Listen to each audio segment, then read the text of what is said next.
오늘은 우리가 동서방교회 아마 분열 이야기 한번 할 것 같아요. 그렇죠? 보겠습니다. 제가 알기로는 아마 325페이지로 알고 있는데 맞죠? 325페이지. 요것을 보고 아마 그 다음에 내용을 들어가야 될 것 같습니다. 동서방교회의 분열의 이야기는 교회 역사에서 최초의 그 분열의 역사입니다. 그전에는 뭐 분열파가 있고 뭐 분파자가 있고 잠깐 있었지만 이렇게 대대적으로 교회가 분열한 것은 이번이 처음이라는 사실을 기억했으면 좋겠습니다. 그러면 어떻게 해서 교회가 분열하게 되어졌느냐 하는 이유를 제가 327페이지에서 제가 자세하게 제가 밝히고 있습니다. 그래서 오늘 우리는 동서방교회의 분열에 대해서 중세사회에서 분열이라는 말은 꼭 두 번 나타납니다. 이거는 동서방교회의 분열 스키즘이라고 해서 1054년이고 또 하나는 이것을 이제 영어로는 표현할 때 이렇게 합니다. 이게 우리말로는 이렇지만 이렇게 표현합니다. 대분열이라. 그 다음에 또 한 번의 그 분열이 있는데, 그것은 웨스트 스키즘이라 이래가지고, 서방교회 안에서, 일어나는 그 분열이 있습니다. 이 세 분열이라는 것은 우리가 70년 동안에 있었던 이야기를 지금 합니다. 1309년부터 시작을 해서 1378년까지 있었던 이것을 우리가 이것은 뭐 로만 가톨릭 교회 안에서 이제 교황이 3명이 되는 이야기를 지금 하고 있는 것이니까 크게 차이가 있죠. 그래서 이것을 우리는 동서방교회의 분열이라고 그러고 이것은 이제 서방교회의 분열이다. 이렇게 이제 보게 되었습니다. 그런데 여기서 제가 지난 시간에 잠깐 말씀드렸는데 지금 우리가 1517년 종교개혁을 우리가 분열이라고 하지 않습니다. 이걸 우리가 스키즘이라고 하지 않습니다. 왜 그런가 하면 1517년에 이것은 스키즘이라고 한다는 것은 있는 것에서 나간 것을 의미하지만 종교개혁은 있는 데서 나갔다는 개념이 아니라 종교개혁은 리포메이션이기 때문에 본래로 돌아가는 것을 의미하니까 우리는 분열이라고 보질 않습니다. 이제 교회사에서 분열이라는 말이 이거 말고 이 스키즘이라고 하는 이 단어 말고 또 다른 단어들을 또 쓰기는 합니다. 디스럽션이라고 하는 단어를 또 씁니다. 이게 똑같이 분열이라는 단어입니다. 이게. 그러면 이거는 뭐냐면 이것은 스코틀랜드 교회가 이 분열이 일어납니다. 스코틀랜드 교회 안에서. 그 다음에 이제 또 네덜란드 교회도 1838년에 1830 정확하게 모르겠어요. 이게 그 탈퇴파가 이제 나갈 때 1834년이에요. 1834년에 디스럽션이라는. 그래서 우리 프로테스탄트에서 이제 분열이라고 단어를 쓸 때는 스키즘이라고 쓰지 않고 디스럽션이라는 단어를 씁니다. 그래서 분열이라는 이 단어에서 영어를 이제 스키즘이라고 써보면 중세교회고 이것을 디스럽션 이렇게 해버리면 그것은 프로테스탄트 내에서 있어진 이제 분열이죠. 그러면 예를 들어서 한국 교회가 지금 장로교회가 분열됐잖아요. 그럼 그것을 영어로 뭐라고 해야 될까? 이게 이제 그 선교사들이 이제 선교 편지를 쓰면서 이 사람들이 무슨 단어를 쓸까 하는 거 제가 굉장히 관심이 있었어요. 그러니까 이게 스키즘이라고 쓸 것인가, 이게 디스럽션이라고 쓰는데 그 사람들이 디스럽션을 쓰더라고. 그래서 내가 정말 그분들이 보는 관점이 이 분열이라는 단어에서 스키즘이 아니라 분열이 스키즘이랑 딱 쪼개진다는 거거든요. 이게 딱 쪼개진다는 말이잖아요. 스키즘이라는 거죠. 그런 개념이 아닌 디스럽션이라는 것은 마치 백형 파우더 같은 경우는 넣어가지고 넘쳐서 이렇게 마치 분출하는 것처럼 더 이상 내가 나오고 싶어서 나온 게 아니라 이렇게 밀어냈기 때문에 이해가 되세요? 이게 디스럽션이라는 것은 이제 둘이 딱 스키점 같은 이게 둘을 딱 쪼개지는 게 아니라 어쩔 수 없이 나올 수밖에 없는 그런 개념이 여기에 있고, 스키점은 어쩔 수 없는 게 아니라 야 나하고 바꾸자 이렇게 딱 잘라서 요거는 너하고 요거는 내 하자 이런 개념이죠. 그래서 분열이라는 단어를 쓸 때에 영어권에 있는 사람들이 굉장히 이것을 신뢰를 기우는 것 같아요. 그래서 제가 보면서 참 고맙다. 이런 이제 개념이죠. 그래서 우리말에는 그냥 번역이라니까 좀 헷갈려서 좀 이제 그런 부분을 좀 신경을 좀 썼으면 좋겠다. 이런 생각을 가져봅니다. 아무튼 동서관계의 분열이라고 하는 것은 쪼개진다는 의미지, 프로테스탄트 안에 있었던 뭐 구학파, 신학파, 장로교 내에서 미국 장로교에서 이렇게 분열이 일어나 이런 것을 이런 분열과 동일시해서는 안 된다. 이제 그 말을 제가 하고 싶어서 이제 그런 것이죠.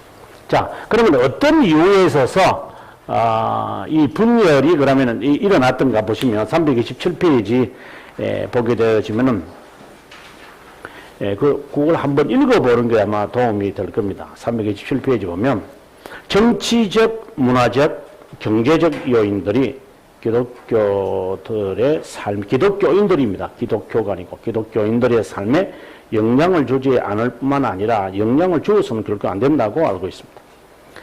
하지만 샤르마니의 경우처럼 정치적 세속 권력자가 교회 문화와 신앙에 영향을 주기 시작을 했다라는 거죠.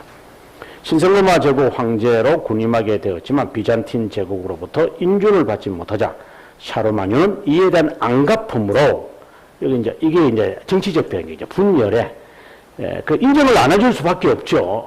갑자기 신성로마 제국 하나 떡 만들어 놓고 우리가 서로마 제국의 정통성을 갖고 있다.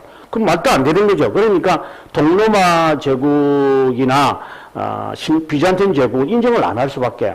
그래서 결국은 뭐냐면 이제 교회와 연합을 이제 하면서 필리오케를 사용하지 않는다고 비난하면서 동방교회 사람들을, 즉 헬라인들을 무시하기 시작했다. 이렇게 됐습니다.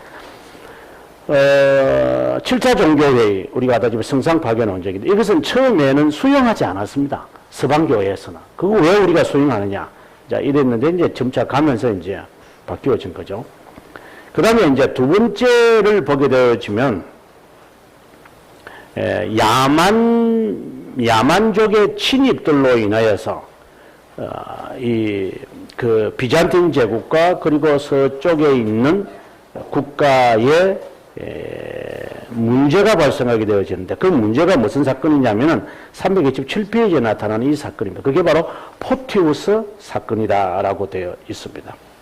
여기 보면 밑에서 넷째 줄에 포티우스는 감독직에 오르자마자 니콜로 1세와 언쟁을 한다.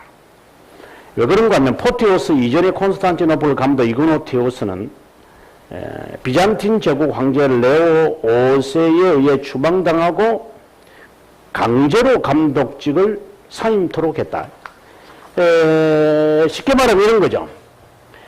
처음에는 역사적 배경이고 그 다음에는 이제 종교적 배경인데 그 사건에 있는 사람이 포티우스라고 보시면 됩니다.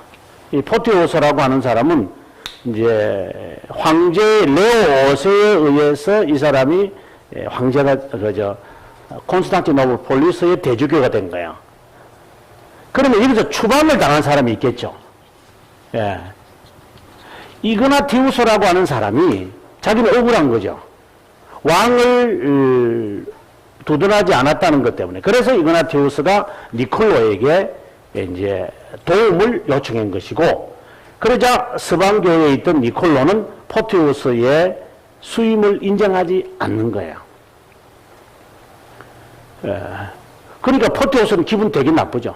그래서 이제 서방교회가 이제 감정 싸움이 있게 되졌다 하는 그 이야기가 이제 이 부분에 나타나는 것입니다. 그리고 328페이지 계속해서 보면 그 다음 페이지 넘어가서 포티우스는 니콜로 1세와 언쟁하고 싶지 않았다. 그래서 861년 니콜로 1세가 보낸 사절단을 따뜻하게 대우했다. 콘스탄티노폴리스 종교회에도 참여시키면서 감독 이그나티우스와 자신 간의 불거진 이슈를 해결하기 원했다. 사절단과 함께 종교회의에 참여한 모든 사람들은 포티오스의 합법성을 인정했지만 로마로 돌아간 사절단은 니콜로입니다. 이거는 니콜라스가 아니고 니콜로로부터 큰 비난을 받았다. 자신의 의도와 다른 결정을 내리고 왔다고 하며 그들이 내린 인준을 철회했다. 863년 로마에서 종교회의를 개최하여 니콜로는 이그나티오스를 콘스탄티노폴리스 감독으로 인준하고 포티오스를 인준하지 않자 파직을 명했다. 물론 아무런 영향을 끼치지 않았겠지만 포티오스의 마음은 편치 않았을 것이 틀림없다. 그 다음에 이제 세 번째, 이제 선교사들의 문제입니다. 여기 보시면, 필리오케 논쟁은 조금 이따 이야기하고요. 좀 내려가면 슬라브인들 가운데 선교 문제였다. 한 5시를 여러분 그래 됩니다. 슬라브인들에게 동방교회, 서방교회 각각 파송한 선교사들이 활동을 했는데 자연스럽게 충돌이 일어날 수밖에 없다. 더욱이 충돌이 일어난 근본적인 이유는 불가리아 지역의 교구권 때문이었다. 예. 칸 보리스는 세례를 받기 위해 독일 선교사들, 서방교회 선교사들을 원했다. 이건 왕 이름입니다. 칸이니까, 그죠? 칸 보리스. 그러나 비잔틴인들의, 즉, 동방교회 사람들이 분노가 두려워 865년 동방교회 성직자에게 세례를 받게 됐다. 하지만 보리스는 자신의 교회가 콘스탄티노폴리스로부터 독립성을 유지하고 싶었다. 콘스탄티노폴리스 교회가 자유권을 허용하지 않자 그런 서방교회로 마음을 돌리게 되었다. 그러니까 선교사들에 대한 이제 치리거리죠. 뭐 쉽게 말한다면 다른 지역, 그러니까 동방교회에 속하여 있는 그 국가에 관하여 서방교회가 간섭을 한다는 거죠. 그럼 기분 나쁠 수밖에 없죠. 이게 이제 감정싸움이에요. 다 보면 감정싸움입니다, 이게. 이게 다 무슨 교리적 문제가 아니라 다 감정싸움으로 이제, 문제가 발생되어졌다. 이렇게 보시면 됩니다. 그럼 필리콘 논쟁이라는 게 뭔가? 이게 이제 가장 중요한 뭐 교리적 문제라고 이야기를 하는 필리오케 논쟁인데, 필리오케 논쟁이라는 것이 이게 그 다음 페이지 보시면, 사실상 이 중세교회에서 교리 논쟁은 정말 없어요. 하나가 있다면 예정론 논쟁. 그 다음에 또 하나 있다면 성체론 논쟁. 그 다음에 여기 필리오케 논쟁인데, 이게 뭐, 이거는 제가 볼 때는 뭐, 정말, 논쟁이라고 해야 될지 모르겠어요. 아무튼, 세조절에 가면 329페이지 포티오스는 발칸 반도가 서방교회로부터 동방교회에 훨씬 가깝게 인접해 있음에도 불구하고 멀리 떨어진 서방교회와 불가리아가 친분을 맺는다는 것이 매우 불쾌했다. 누구라도 포티오스와 같이 불쾌했을 것이다. 이제 그는 이 문제를 해결하거나 복수하기 위해 필리오케를 거론하기 시작했다. 867년 동방교회 감독들에게 교서를 써서 보내 필리오케는 이단적 유형이라고 했다. 그러자 로마 가톨릭인들로부터 비난의 목소리가 빗발쳤다. 로마 교황 니콜로 1세에게 필리오케를 주장한다는 이유로 이단으로 선포하고 출교를 내렸다. 그럼 필리오케라는 말이 무슨 말이냐라고 하는 말은 쭉 제가 이제 설명을 하는데 앞에서 제가 한번 설명을 했을 거로 기억나는데요. 필리오케,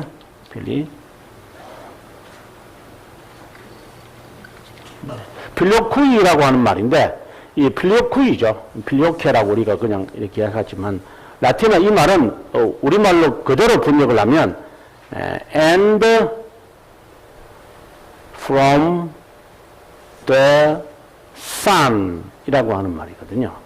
그러니까, 아들로부터, 그리고 아들로부터. 그럼 이 말은 왜 중요하게 다루어졌냐면, 지금 제가 배경을 이야기하면서, 양자론 논쟁이 생겼습니다. 지난번에 제가 엘퀸 설명을 하면서 이 이야기를 잠깐 제가 했습니다.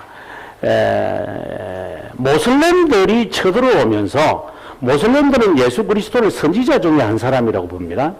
그러다 보니까 예수 그리스도의 신성이 상당히 희박해져 가 있는 상황이었어요. 이제 그런 상황 속에서 성경의 요한복음 15장에 보게 되어지면 성령의 발출을 바로 이 말이 없고 이 말이 없죠. 바로 아버지로부터라고 하는 말이 되어 있는 거죠. 아버지로부터. 이렇게 되어 있으니까 만약에 아버지로부터 성령이 나왔다라고 한다면 지금 양자론 때문에 힘들어하는 서방교회는 이건 안 된다. 그래서 and from the Son이라는 말을 덧붙이자. 자, 이렇게 된 거죠. 이제 그러자 동방교회에서는 가만히 있다가 이런 감정싸움이 막 불어 일어나니까 요건 이제 문제하는 거죠. 그래서 너희들은 이단이다. 자, 이런 이제 설명을 덧붙이는 거죠. 그래서 제가 볼 때는 성경에서 아버지로부터 나온 성령 하나님 이렇게 말할 때의 의미를 from the Son이라고 하는 말을 교리적으로 덧붙였다고 생각하면 되는데 그렇게 덧붙였다고 생각 안 하죠. 이 사람들 감정싸움이니까. 성경이 이랬는데 너희들이 이걸 덧붙였다. 그럼 너희들 이단이다. 자, 이런 식으로 이제 몰아가는 것이죠. 이제 그것에 관해서 동방교회는 이제 포티오스는 서방교회를 향하여 그러니까 니콜라 1세를 향하여 이단으로 정죄하죠. 안 그래도 지금 이 문제 때문에 지금 자기가 지금 기분 되게 나쁜데 오늘 잘 되는 거죠. 그래서 이단으로 정죄해 버렸다. 이제 그 이야기입니다. 그러자 그러면 서방교회 가만히 있습니까? 그래서 서방교회가 이제 가만히 있지 않는 상황이 됐죠. 예, 예. 보게 되어지면은 331페이지에 로마 교황 레온의 9세, 요 9세를 여러분께서 하나 풋노트를 붙여야 되는데 이 사람이 바로 클루니 수도회의 수장이었습니다. 그래서 이 사람이 그 밑에 보시면 둘째 줄에 보면은 47세로 교황직에 올랐다. 그리고 축첩제도, 승직매매, 족벌제도, 평신도, 승직 수임권 이런 걸 다 금한다. 그래서 지금 클루니 수도회의 개혁운동의 하나의 지도자입니다. 이 사람이요. 그런 속에서 이제 이런 문제, 포티오스가 과거에 이것을 했다는 이야기를 듣자 요걸 이제 가만히 있으면 안 된다라고 하는. 그래서 이제 사절단을 보내는데 사절단을 보낼 때 누구를 보내느냐 한번 보시면은 훈베르트를 보냅니다. 훈베르트와 또 같이 간 사람이 밑에서 둘째 줄에 보면 힐데브란드가 나옵니다. 이 힐데브란드가 누구냐면 나중에 그레고리오 7세가 됩니다. 그래서 이 클루니 수도회의의 골수분자들, 네, 그러니까 교회의 개혁을 앞장 세운 사람들의 골수분자들이거든요, 이게. 그 중에 제일 먼저 레온의 9세가 딱 등장을 했고, 그 다음에 이제 훈베르트가 또 교황이 되거든요. 그 다음에 힐데브란드가 교황이 되고, 이렇게 되면서 이제 개혁을 하면서 할 때 제가 늘 조심해야 되는 게 제도권으로 들어가지 마라. 사람들이 아주 손쉽게 생각하는 것은 개혁을 하려고 할 때는 제도를 바꾸겠다고만 딱 생각을 하거든요. 그래서 제가 늘 하는 말이 종교개혁을 우리가 접근해 가게 될 때에 종교개혁에서 할 때 제가 그 부제로 제가 붙인 게 있죠. 진리의 재발견이다. 이 말을 제가 했는데 어떤 분은 그런 말을 해요. 이제 교회가 지금 한국 교회가 많이 부패되어 있으니까 진리의 재발견 이런 개념을 안 하고 종교개혁이 다시 일어나야 되지 않을까요? 그래서 그런 거 아니라고. 그렇다면 종교개혁은 항상 일어났을 거라고. 진리의 재발견이 우리에게 과연 어떤 진리를 우리가 재발견하지 못했느냐를 관심을 가져라. 대체적으로 제가 장로님들하고 이야기를 해보면 거의 다 제가 보니까 100명에 99명 같아요. 종교교회, 한국교회가 부패했으니까 제도 바꾸자고 하는 이야기를 아주 손쉽게. 왜냐면 그들은 그렇게 하면 된다고 생각하니 교회는 그런 거 아니거든요.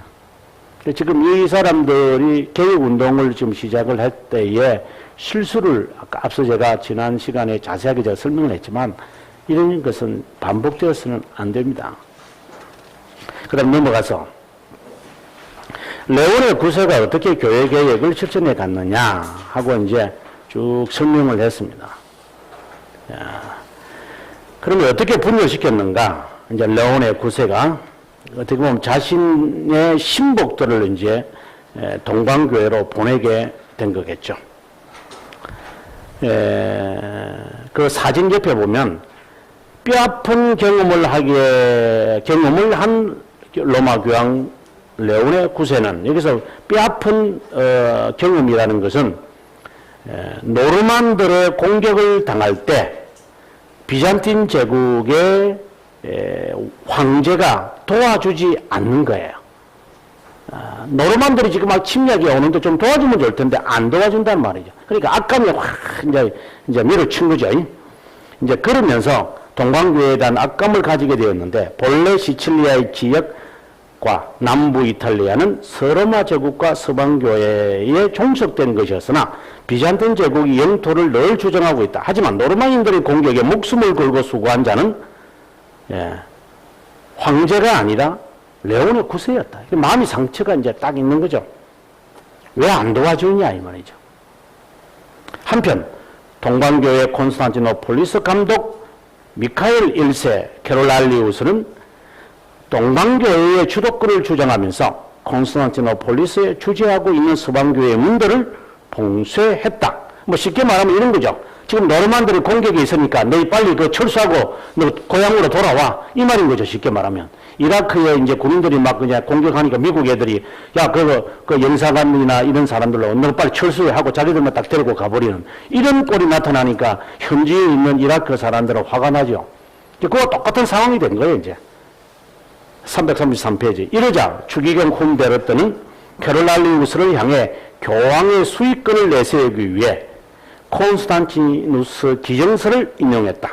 그러면서 1054년 4월 훔베르트는 콘스탄티노폴리스를 향해 비장한 마음을 가지고 떠났다. 1054년 7월 16일 훔베르트는 로마를 떠나면서 준비해왔던 파문장, 아예 파문을 내리려고 딱 작정을 하고 이제 출발하는 거죠. 콘스탄티노폴리스에 있는 하기야 소피아 교회 재단 앞에 놓아두었다. 그러자 콘스탄티노폴리스 감독 캐롤랄리우스는 그러한 행동을 정지하면서 출교했다. 이래야 동서방교회가 각각 다른 길로 가게 되는 분열이 일어난 것이다. 캐롤랄리우스가 내린 파문장이 효과를 발했는지 3개월 후에 레오네 9세는 죽었다. 이거 아마 사람들은 생각하겠죠. 봐, 파문당하고 죽었어. 이렇게 말하겠죠. 예, 그 다음에 이제 넘어가서 마침내 1054년 그 이야기를 또 조금 다른 각도에서 제가 지금 이야기를 지금 하고 있는 겁니다. 콘스탄티노폴리스 캐롤랄리우스가 막무가내로 동방교회 예식을 따라 서방교회도 행해야 한다는 주장하는 것에 대해 훔베르트는 매우 언짢았다. 그는 매우 학식 있고 개혁정신이 투철한 자이다. 이것을 눈치챈 캐롤랄리우스는 사절로와 훔베르트를 직접 만나지 않고 비잔틴 제국 황제 콘스탄티누스 10세로 하여금 접촉하도록 했다. 이 만남에서 훔베르트는 로마 교황의 수익권을 강력하게 주장했고 여러 가지 이유를 들어 동방교회의 그릇된 점을 지적했다. 콘스탄티노폴리스로 찾아온 훔베르트 일행은 파면장을 미리 준비한 것으로 보아 화해의 목적으로 온 것이 아닌 것이다. 7월 여름 콘스탄티노폴리스 하기야 소피아 교회의 재단에 판문장을 놓게 되므로 되돌릴 수 없는 동서방 교회의 분열을 낳았다. 저 밑에 가서 왜 종교개혁만이 합당한 분열이라고 보는 겁니까? 하고 제가 이제 설명을 아까 제가 했던 이야기를 지금 하고 있습니다. 네. 예. 아무튼 1054년 동방교회와 서방교회가 분열이 일어났다. 정확하게 말하면 7월. 네. 뭐 겉으로는 뭐 필요 없게 논쟁이라고 하지만 실제로는 감정적 싸움이 쌓여서 결국은 분열이 나타난다. 이렇게 저는 봅니다. 그래서 저는 지금 교회의 분열이 일어나는 거, 특별히 저희 장로교회의 분열이 일어나는 거, 제가 잠깐 그런 말을 했지만 저희가 고신이 나간다거나 고신이 이제 나가서 고려신학원을 세웠다거나 그 다음에 63년에 이제 총신하고 장신이 헤어진다거나 이런 점이 이제 나중에 지금은 뭐 그 당시에 있었던 사람들의 후손들이 막 있으니까 말을 좀 못하고 있을 뿐이지 실제로는 좀 지나고 나면은 이 역사적 평가를 반드시 내려야 된다고 저는 보죠. 이것은 저는 이 역사를 보면서 저는 잘못된 것이다. 진리의 증거로 교회가 분열되지는 않았기 때문에 저는 그렇게 본다는 것이죠. 이제 말 잘못했다가 큰 나는 분들이 많아요. 지금 살아있는 분들이 계셔가지고 막 그냥 아주 그냥 큰일 나요. 어떤 분은 이런 글을 한번 썼다가 고소당했잖아요. 뭐 그때는 무슨 영화입니까? 그 영화 이수진 장군 영화, 최근에 나왔던 영화 명랑해전, 거기에 뭐 이렇게 화살 쏴가지고 죽었던 뭐 장군 배 타고 도망가다가 화살 쏴서 맞아 죽었다고. 그래 죽은 게 아니라고. 이래가지고 또 자기 그 후손들이 지금 500년 뒤에 후손들이 고발하고 이제 그렇죠. 본래 그래 죽은 건 아니죠. 그렇게 하면 또 안 되죠. 사실을 왜곡시키니까 이 사람들이 화를 나는 거지만, 제가 지금 말하는 것은, 사실을 왜곡하는 것이 아니고, 이 사실을 어떻게 우리가 해석할 것이냐는 문제죠. 예, 제가 늘 말하지만, 교회사는 해석하는 거거든요. 해석을 잘해야 되니까, 어떻게 해석을 할 것인가, 이 분열에 대해서, 이런 이제 이야기를 우리가 한번 살펴볼 필요가 있죠. 자, 근데 이제, 교황제도의 절정. 중세교회 사회에서 가장 중요한 단어가 제가 뭐라고 했냐면 교황제도라고 했습니다. 아마 기억나실 겁니다. 교황제도를 볼 때 교황제도의 시작, 우리 항상 그렇게 보거든요. 교황제도의 시작과 그 다음에 성장과 그 다음에 절정과, 이제 절정하면 그 다음에 이제 뭐 내려가는 것밖에 없죠. 그래서 쇠퇴, 그 다음에 몰락, 이제 이렇게 우리가 크게 5가지로 보는데, 이제 절정에 달한다는 말은, 이 절정에 달한다고 할 때 요소가 나타나죠. 성장과 절정의 그 사이에 있는 것이 여러 사건들이 있는데, 그 중에 하나가 분열입니다. 제가 지난번에 교회가 분열, 개혁이라는 미명 아래 마지막 종착역은 항상 분열이다. 이런 말을 제가 했던 게 있습니다. 이게 그래야지 자신들의 정통성을 딱 이렇게 말하기 때문에 그럽니다. 자, 그럼 분열이 되어졌다. 분열이 되고 난 다음에 이제부터는 이제 만용을 부려야 되니까 그 다음에 남아있는 것은 뭐냐? 세속권과의 싸움입니다.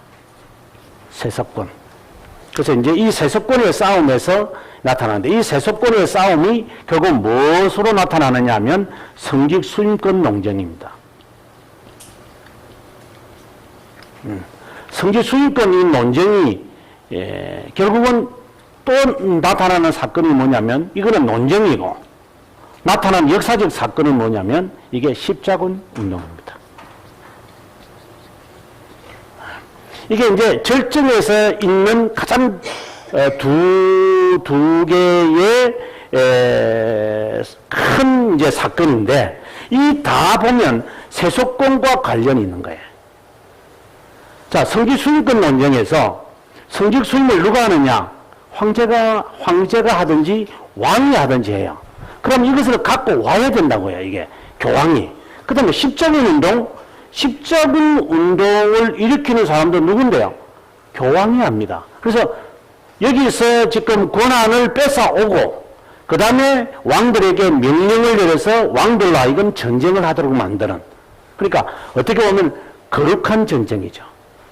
그러니까 군인들을 마음대로 좌지우지를, 국가 왕들을 좌지우지하겠다라고 하는 이 보석이 딱 머리에 딱 있는 거예요, 이 사람들은.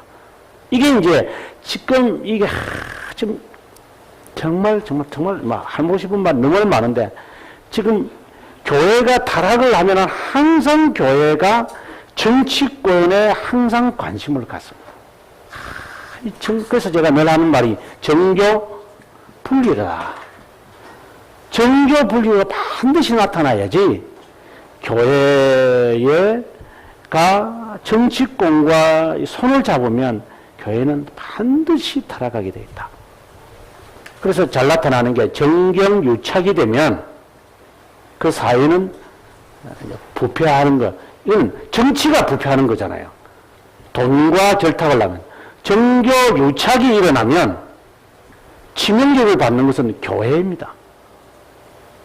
정치는 좋지요. 예, 교회를 알아가지고 하는 거. 그래서 나폴레옹이 이제 등장을 하면서 신성로마 제국을 종교를 짓는 때가 나오는데, 나폴레옹이 했던 것 가운데 하나가 뭐냐면은, 이 사람이 참 보통 사람이 아니죠. 지금까지 사제들에게 세금을 거두지 않았는데, 이 사람 세금 거뒀어요. 그러면 사제들이 얼마나 돈을 많이 냈겠어요. 그러니까 무진장으로 들어가고 소유하고 있는 그 교회의 모든 땅에 대해서 이 사람은 착취하는 거죠.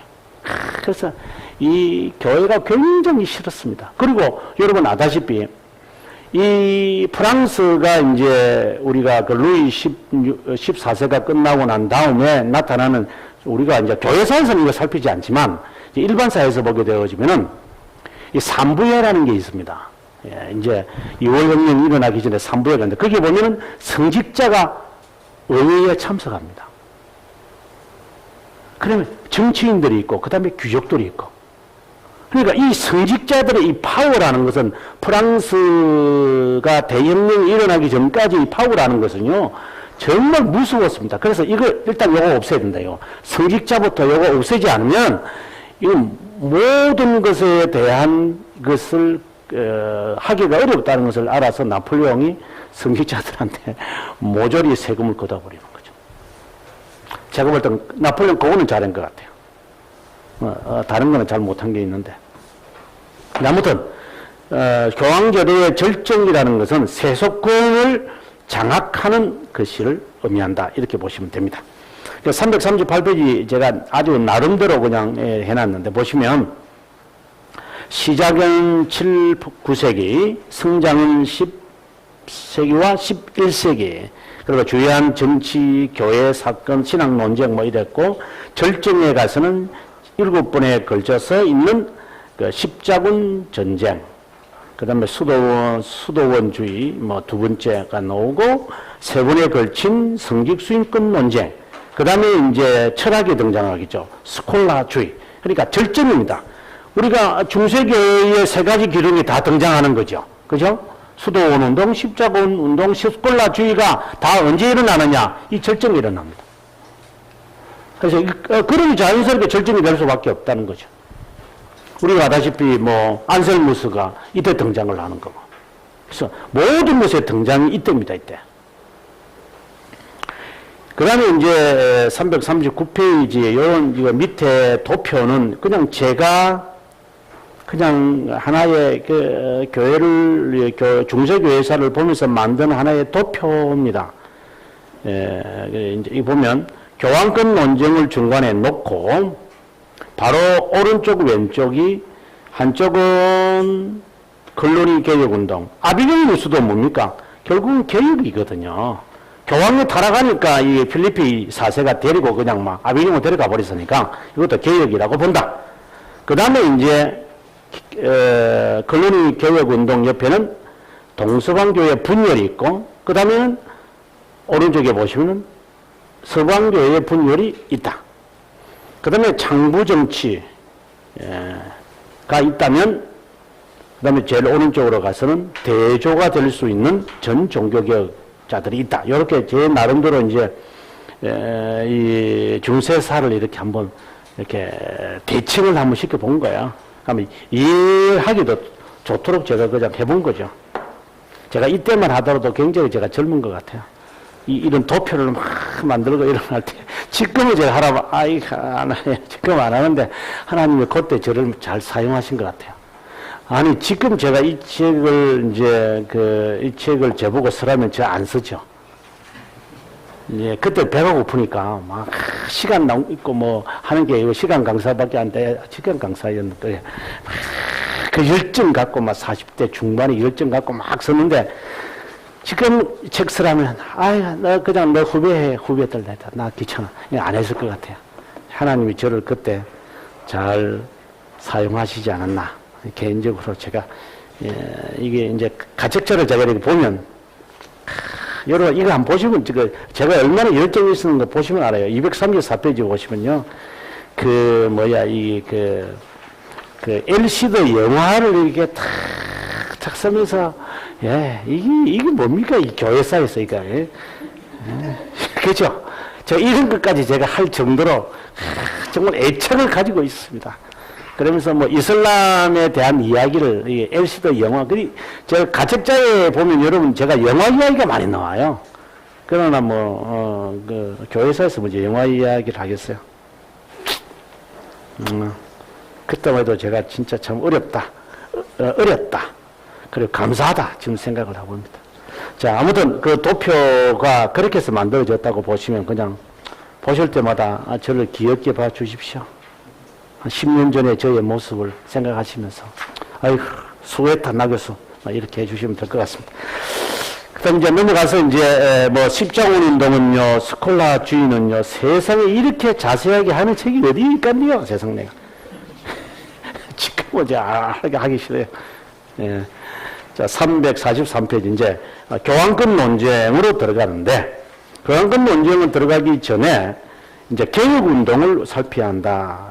앞에서 쭉 설명을 했습니다. 했던 이야기를 계속 좀 반복을 하고 있는데요. 344페이지에 가서 그때 당시 교회 상황 할 때 성직례례다. 그럼 두 번째는 뭐냐? 보면 성직자 결혼이다. 저는 성직자 결혼이 문제라고는 저는 보지는 않아요. 왜냐하면 성직자 결혼이 문제가 아니라 성직자의 자질 문제죠. 저는 성직자의 자질 문제지. 왜 그런가 하면 지금 우리 앞에서 우리가 어떤 문제를 보게 될 때에 여러분 아마 그 그린델 교회사에서 아마 보면 구학파 논쟁과 신학파 논쟁이 나와서요. 이 구학파 논쟁과 신학파 논쟁이 일어나게 될 때 이런 배경을 보시면 부흥운동이 한참 있었을 때 이 그 구학파와 신학파가 둘로 나누어지는데 신학파 쪽으로 간 사람들은 이거는 회중파입니다. 구학파 쪽으로 간 사람들은 이 사람들은 스코틀랜드 계통의 사람들입니다. 이 굉장히 보수의 성격이죠. 회중파 사람들은 굉장히 한편으로 보면 상당히 열려있는 사람들입니다. 아르미니우스 파는 아니라 하더라도 어떻게 보면 개혁 신앙 가운데서 가장 좌측에 있는 사람. 그래서 존 오wen 같은 사람들이 등장할 수밖에 없죠. 그리고 우리가 아는 그 올리버 크로니 같은 사람이 등장할 수밖에 없죠. 칼 가지고 전쟁을 해서라도 이 정권을 바꿔야 된다. 이런 것이 나오는 것은 개혁파라고 하는 이 스펙트럼을 여러분 딱 봤을 때요. 스코틀랜드 쪽으로 가는 사람은 항상 우측으로 갑니다. 그리고 회전파 성격을 갖고 있는 사람들은 항상 좌파로 치우칩니다.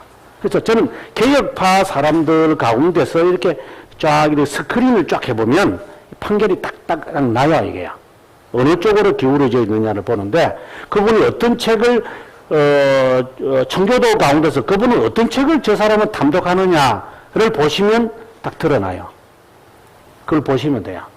청교도들 가운데 스코틀랜드 사람의 책을 본다. 그런 사람들은 이 우파입니다, 우파. 그러면 그런 사람들은 교회를 크게 하지 않아요. 이 사람들은 그냥 어쨌든 그냥 계속 고백서 가르치고 그냥 막 이러는데 이쪽 사람들은 그냥 시편 찬송 부르고 막 이렇게 하는 거고 이쪽 가는 사람들은 개혁교회도 커야지 이러면서 똑같은 개혁신앙을 추구하는데도 이 사람들은 막 덩치를 크게 하려고 이런 사람들 한국교회를 보시면 돼요. 그리고 그분들이 주장하는 그 개혁신학자들의 그 신학을 보십시오. 회중파입니다. 조나단 에드워즈 회중파입니다. 그 사람이.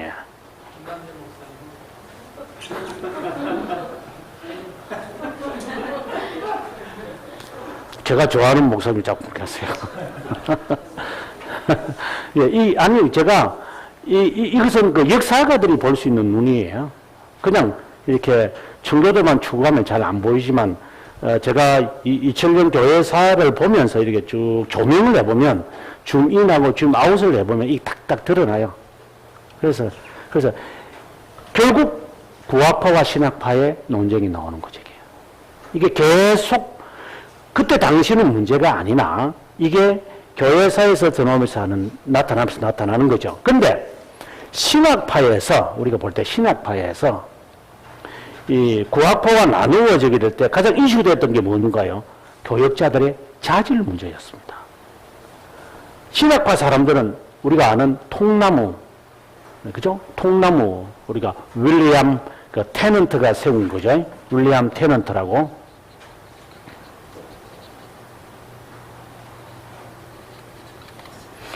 윌리엄 테넌트가 세웠던, 이제 이분의 아들이 누구냐면 길버트 테넌트인데, 길버트 테넌트하고 사실상 조나단 에드워즈가 굉장히 친하죠.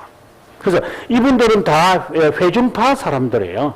그래서 이런 사람들은 빨리 교역자를 수급해서 빨리 보내야 된다는 그 추원이었고, 구학파 사람들은 스코틀랜드 사람도 아니다고, 꼼꼼하게 한 명이라도 제대로 교육을 시켜야 한다. 이것이 장면이 둘로 나눠질 수밖에 없는 것이죠. 그러다가 또 나중에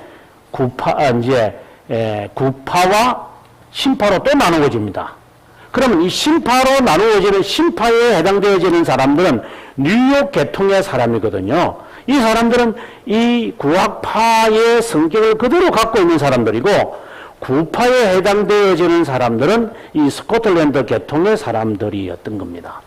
또 하나, 우리가 이제 이 역사를 보면서 하는 이야기인데, 나중에 이제 찰스 하츠라든가 이런 사람들이 프린스톤에 이제 대학자로 등극을 할 때 그 사람들이 같이 손을 붙잡고 이 프린스톤을 이제 유지하려고 했을 때 누구하고 손 붙잡는데요? 스코틀랜드 사람들하고 손 붙잡는 거예요. 그건 당연한 거예요. 그러니까 우리가 청교도를 바라볼 때에 스코틀랜드 계통이냐 아니면은 이게 어느 쪽이냐를 보면, 우리 청교도 개혁신앙도 이 조금 이렇게 스펙트럼이 있구나, 이렇게 보시면 돼요. 그럼 여러분 좀 궁금한 거 없어요? 그럼 여러분들은 만약에 혹시 궁금한 거, 제가 예상하는 궁금증,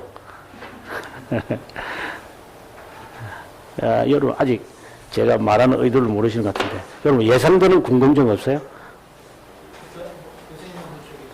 진짜 이북선이 저렇게 예상되는 궁금증. 제가 이걸 다 알기 때문에 저는 교모하게 어느 쪽이다 발언하죠, 이제. 그러나 이쪽은 아닙니다, 저는. 이쪽은 아닙니다. 이쪽으로 좀 기울어져 있는 것 같아요. 저 성향은 중간에서 이쪽으로 좀 기울어져 있지, 이쪽에서 우측으로는 제가 좀 아닌 것 같아요. 제가 볼 때. 그래서 제가 청교도 책들을 제가 읽는 부분도 보면, 이쪽에 있는 분들의 책을 좀 제가 좀 더 선호하고 제가 읽는 것 같아요. 그러나 이쪽에 있는 분들의 책은 안 읽는 것은 아니지만, 이쪽에 있는 분들 좀 더 제가 선호하는 측면이 있죠. 아무튼, 결국은 뭐냐. 지금 이 독신제도라는 것으로 대책을 세우지 말고, 교회가 타락한다면, 교역자들의 실력을 키워야 된다. 이게 자질의 문제지 제도의 문제가 아니다라는 것이 제가 말하고 싶은 가장 큰 핵심입니다. 그 다음에 345페이지 네 번째 패러그래프 보면, 성직연애, 성직자, 결혼, 족불제도, 교회자선 사유화 등 11세기 교회에 팽배했던 현상들이다. 이러한 모든 현상은 평신도들이 교회를 자주지할 수 있었다는 것을 암시한다. 이러한 교회의 현상에서 떠나 순수성을 지키려고 하는 지도자들이 일어났는데 주로 수도원들을 중심으로 일어났다. 신성로마 제국 탄생한 후 개혁을 부르짖으며 일어난 수도원들은 대체적으로 베네딕토 규율을 따라 행했다. 베네딕토 규율, 여러분 지난번에 잠깐 제가 아주 특징만 말했지만, 먼저 베네딕토 규율의 가장 핵심은 침묵입니다. 사일런스가 가장 중요한 덕목입니다. 그 다음에 덕목이 뭐냐면은 순종입니다. 무조건 순종입니다.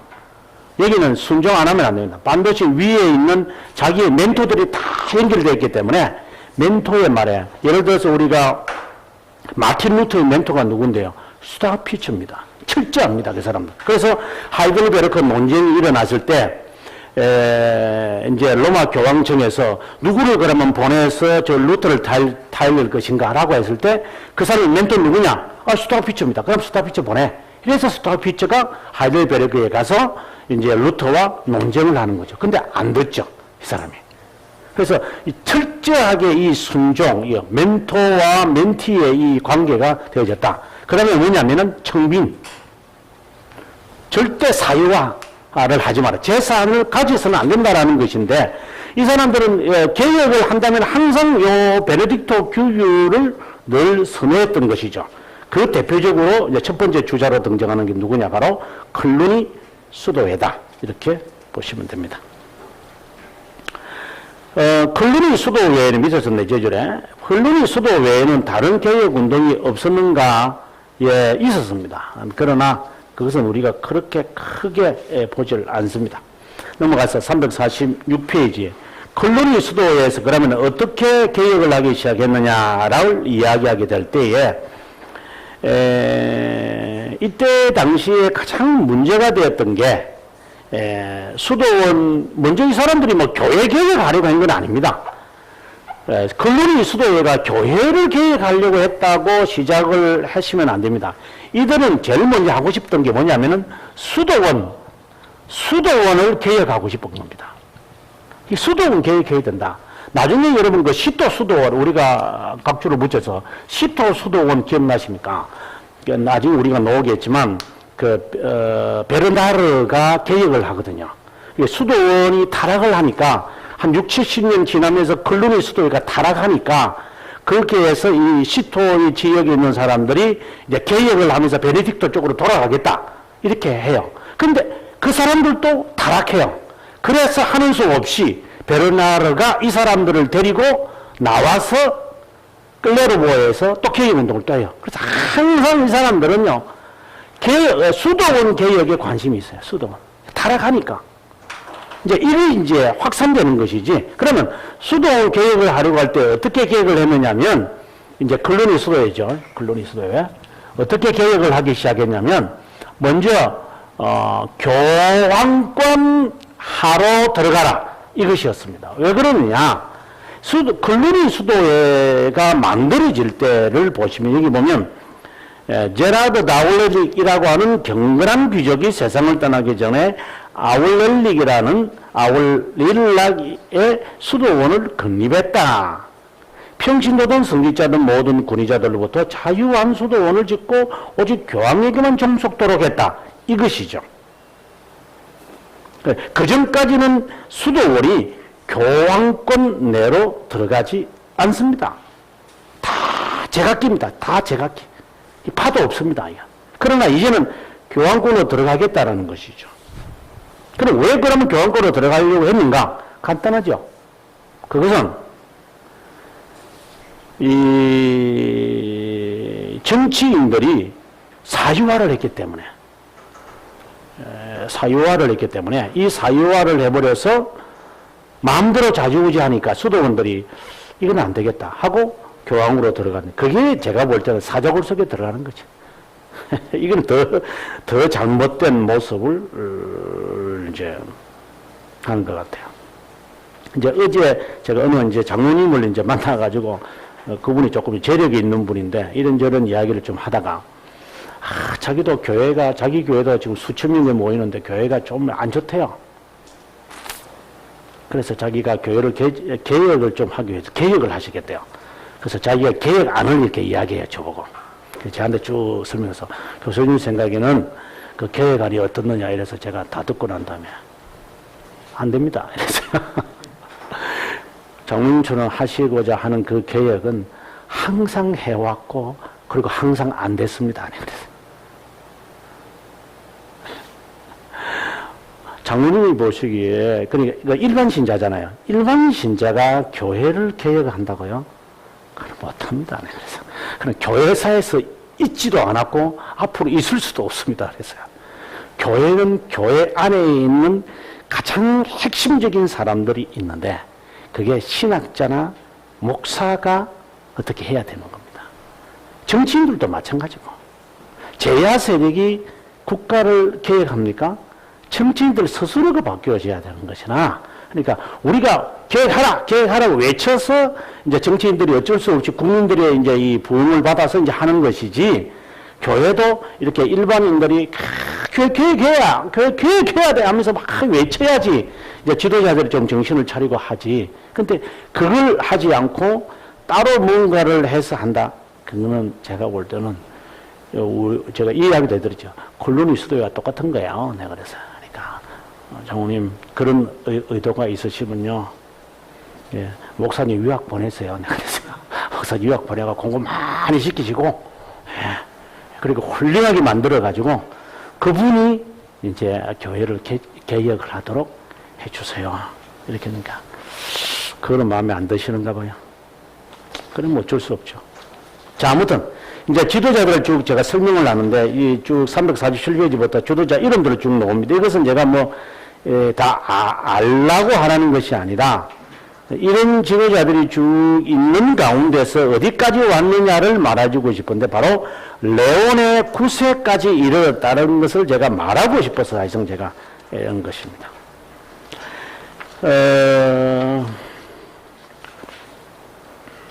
제일 밑에 이제 보시면 제 밑에 보시면 그 12세기 초에 들어 클루니 수도에는 훌륭한 지도자들을 만나지 못하면서 어려움을 겪게 되고 존경받는 피터로 인해 엄격한 기강을 다시 확립하지만 피터가 세상을 떠나면서 다시금 확장된 수도회를 이끌 수 있는 탁월한 지도자가 없는 바람에 기강이 허물어져 갔다. 그래서 시토 수도회와 같은 신흥 수도회가 개혁운동을 이끈다. 그렇게 보셔요. 그래서 개혁운동을 했던 클루니 수도회는 오래 가지 못한다. 왜 그러는가? 지도자 결병 상태이기 때문에 중요한 것입니다. 이건 지도자입니다. 지도자만 살아 있으면 교회는 바뀝니다.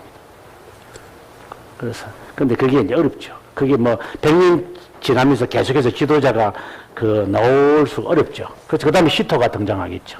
시토도 오래 못 가잖아요. 시토 이거 망하거든요. 그래서 등장이 아까 말씀드렸던 베르나르가 등장하는 거야.